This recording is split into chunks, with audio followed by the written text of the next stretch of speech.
اعوذ باللہ من الشیطان الرجیم بسم اللہ الرحمن الرحیم قال اللہ تبارک و تعالی فی القرآن المجید والفرقان الحمید۔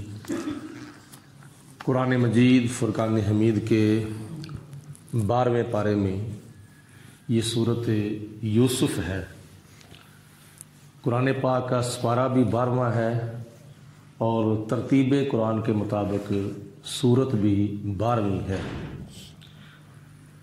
یہ سورت نبی کریم علیہ الصلوۃ والسلام پر ہجرت سے پہلے مکہ المکرمہ میں نازل ہوئی۔ یہ مکی صورتوں میں شمار کی جاتی ہے اور اس کے رکوع بھی 12 ہیں، سپارہ بھی 12واں، سورت بھی 12ویں اور اس کے رکوع بھی 12 ہیں اور اس کی آیات بینات 111 ہے۔ یہ صورت اس وقت نازل ہوئی تھی کہ جب مکے کے اندر جو عرب کے سردار تھے انہوں نے مدینے کے یہودیوں کے کہنے پر نبی کریم علیہ الصلوۃ والسلام سے آ کر پوچھا کہ اے محمد صلی اللہ علیہ وسلم، اگر آپ اللہ کے نبی ہیں تو یہ بتائیں کہ حضرت ابراہیم علیہ السلام کی جو اولاد ہے وہ مصر کے اندر کیسے آ کر آباد ہوئی تھی جب کہ وہ شام کی رہنے والی تھی؟ تو اس وقت نبی پاک علیہ الصلوۃ والسلام نے جناب ابراہیم علیہ الصلوۃ والسلام کے اولاد کے مصر کے اندر آباد ہونے کا سبب بیان فرمایا تو اللہ پاک نے اس وقت سورت یوسف نبی پاک علیہ الصلوۃ والسلام پر نازل فرمائی۔ حدیث پاک میں آتا ہے کہ نبی کریم علیہ الصلوۃ والسلام ایک مرتبہ سورت یوسف کی تلاوت فرما رہے تھے تو یہودیوں کے علماء میں سے ایک عالم حضور علیہ السلام کے پاس آیا، آ کر کہتا ہے کہ اے محمد صلی اللہ علیہ وسلم، آپ کیا پڑھ رہے ہیں؟ تو حضور علیہ السلام نے فرمایا کہ میں اللہ کے پاک کلام کی سورت یوسف تلاوت کر رہا ہوں۔ تو وہ بھگا گیا اپنے دوسرے علماء اور یہودی پادریوں کے پاس، جا کر کہتا ہے کہ اے یہودیو، تمہیں نہیں پتہ محمد بن عبداللہ وہ کلام تلاوت کر رہے ہیں جو کلام ہماری تورات کے اندر بھی نازل ہوا ہے، اور جا کر دیکھو جو ہماری تورات کے اندر جس آخری نبی کی صفتیں، شانیں، عظمتیں بیان کی گئی ہیں وہ ساری کی ساری مسلمانوں کے نبی حضرت محمد مصطفیٰ صلی اللہ علیہ وسلم کے اندر پائی جاتی ہیں۔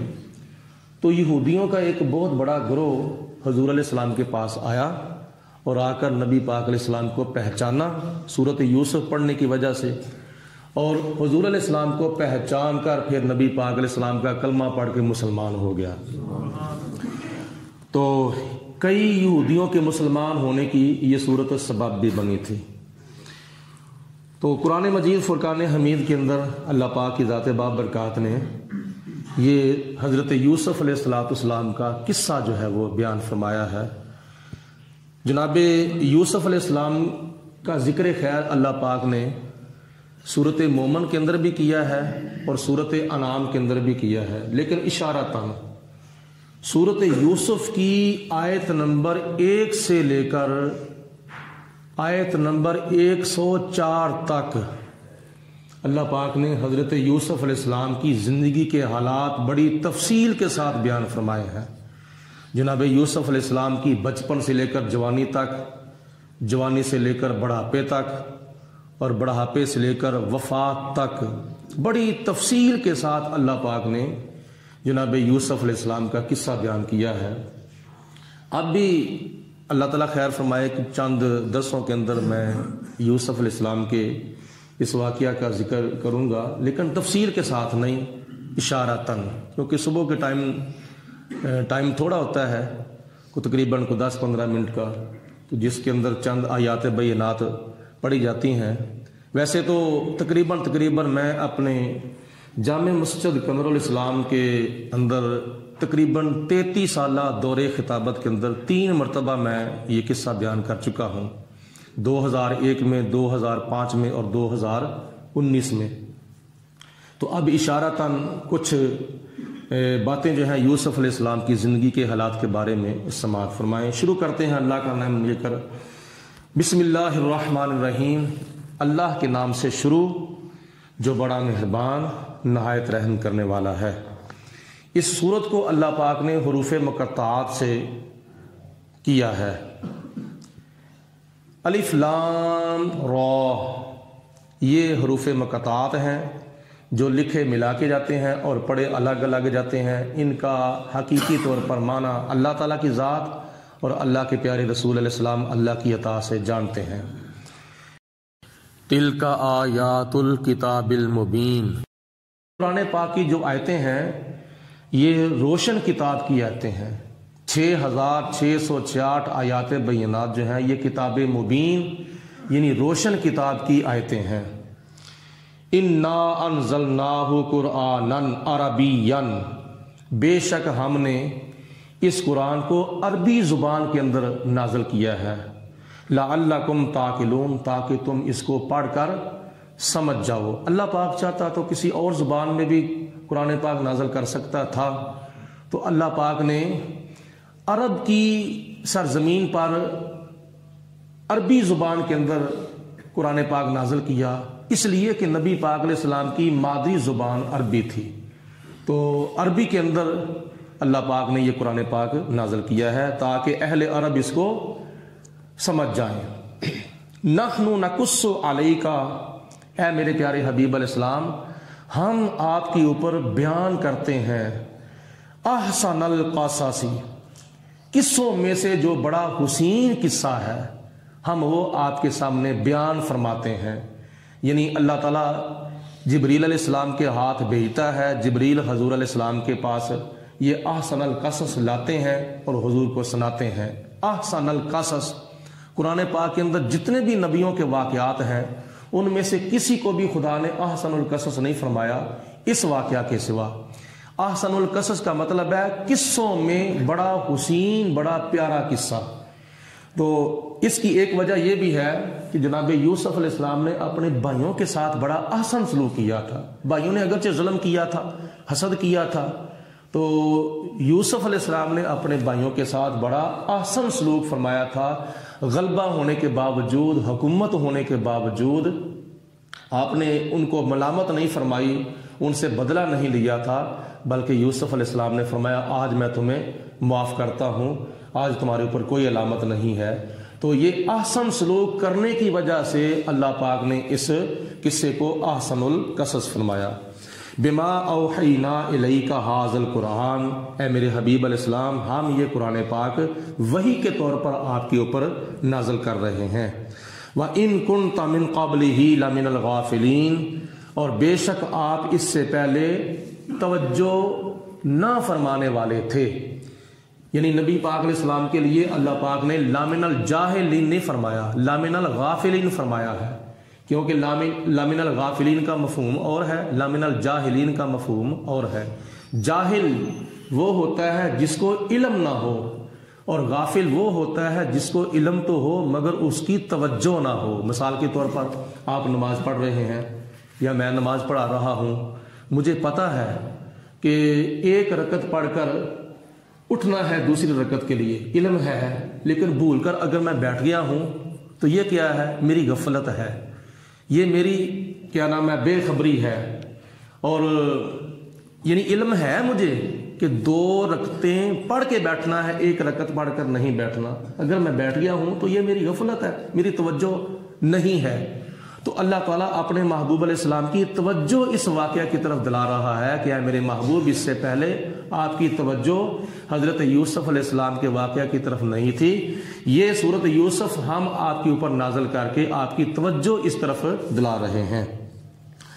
اذ قال یوسف، اس وقت کو یاد کرو جب حضرت یوسف علیہ السلام نے عرض کی لِأَبِيهِ، اپنے باپ حضرت یعقوب علیہ السلام سے، بچپن کے اندر ایک روایت کے مطابق آپ کی عمر 7 سال تھی، ایک روایت کے مطابق آپ کی عمر اس وقت 12 سال تھی، ایک روایت کے مطابق آپ کی عمر اس وقت 17 سال تھی، بچپن کا زمانہ تھا۔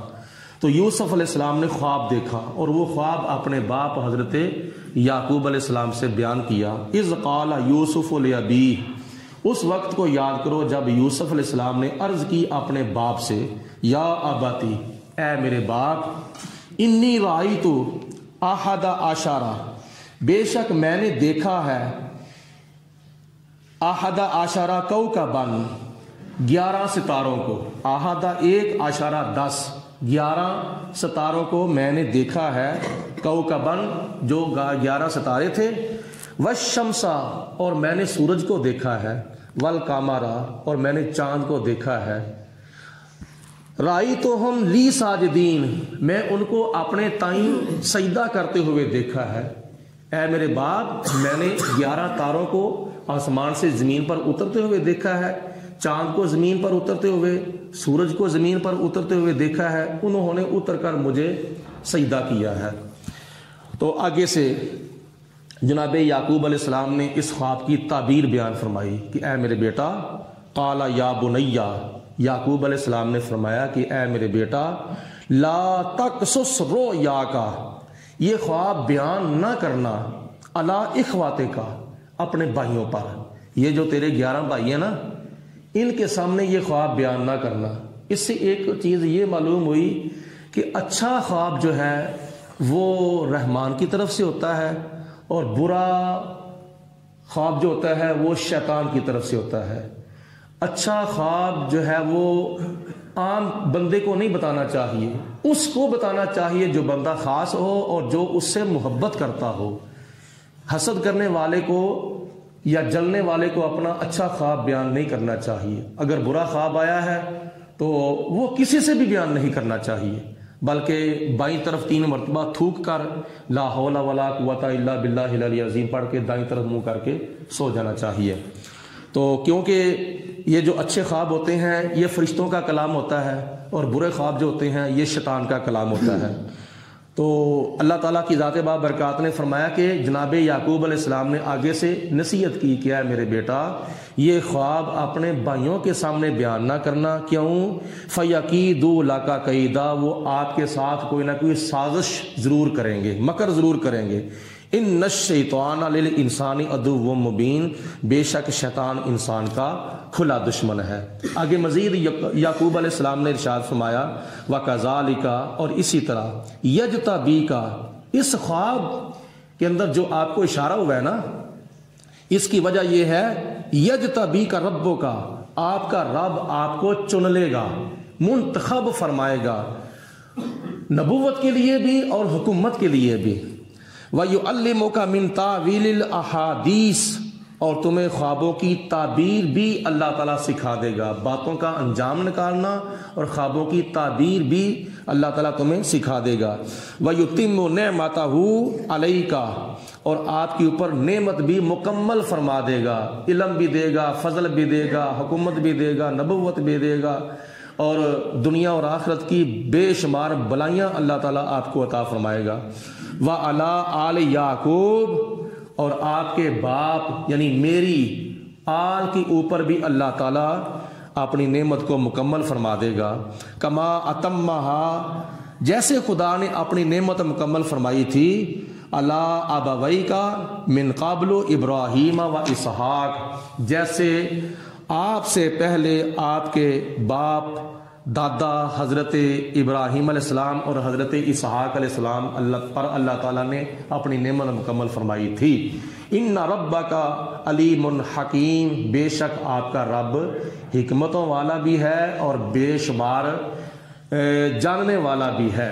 جناب یعقوب علیہ السلام نے حضرت ابراہیم علیہ السلام کا بھی ذکر کیا، اسحاق علیہ السلام کا بھی ذکر کیا۔ جیسے خدا نے آپ کے باپ دادا جناب اسحاق علیہ السلام اور ابراہیم علیہ السلام پر نعمت مکمل کی تھی، اللہ پاک اس طرح آپ کے اوپر بھی نعمت مکمل فرمائے گا، کیونکہ حضرت اسحاق علیہ السلام تو آپ کے دادا جان لگتے تھے یوسف علیہ السلام کے۔ یوسف علیہ السلام بن یعقوب بن اسحاق بن ابراہیم، ابراہیم علیہ السلام حضرت یوسف علیہ السلام کے پردادا جان لگتے تھے۔ تو حدیث پاک میں نبی کریم علیہ السلام نے ان بزرگ ہستیوں کی شان بیان فرمائی ہے کہ حضرت یوسف علیہ السلام ابن نبی اللہ ابن خلیل اللہ، یہ حضرت یوسف علیہ السلام کی شان، حضرت یعقوب علیہ السلام کی شان، حضرت اسحاق علیہ السلام کی شان، حضرت ابراہیم علیہ السلام کی شان حدیث پاک میں نبی پاک علیہ السلام نے بیان فرمائی ہے۔ یہ چند اشارے ہیں۔ تو یہ بچپن کے اندر جو خواب آیا تھا حضرت یوسف علیہ السلام کو، اس کی تعبیر یعقوب علیہ السلام نے جو بیان فرمائی تھی، اللہ پاک نے جناب یوسف علیہ السلام کی بچپن کا ذکر ان آیات بینات میں فرمایا ہے۔ اللہ پاک ہم سب کو